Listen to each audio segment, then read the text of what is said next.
নবীজি বলছেন আমার মনে চায়, বারবার এত পরিমাণ নবীজি মিসওয়াকের কথা বলতেছিলেন যে যদি ফরজ হয়ে না যেত আমি এটা বাধ্যতামূলক করে দিতাম। নবীজি শুধু ফরজ হয়ে যাবে এই ভয়ে মিসওয়াকের কথা এত বলছেন, আরো বেশি বলতেন।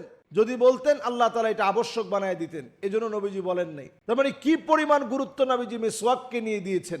এই মিসওয়াক করার চেষ্টা করেন, মিসওয়াকটা প্রতিনিয়ত করেন। আজকের পর থেকে একটা আমল করেন, মিসওয়াকটা সাথে রাখেন, মিসওয়াকটা সাথে নিয়ে আপনি সালাত আদায় করেন। মিসওয়াকটা আপনার সাথে রেখে অজু করে অথবা অজুর আগে অথবা যখন মনে হয়েছে, আরাবিয়ানরা দেখবেন ছোট্ট একটা মিসওয়াক সাথে রাখলে এই মিসওয়াকটা যখন সময় হয়, মিসওয়াকটা আমরা সব সময় আমাদের ঘরে না রেখে পকেটে রাখার চেষ্টা করি। আমি নিজেও পকেটে রাখার চেষ্টা করি। পকেটে মিসওয়াকটা রাখবেন।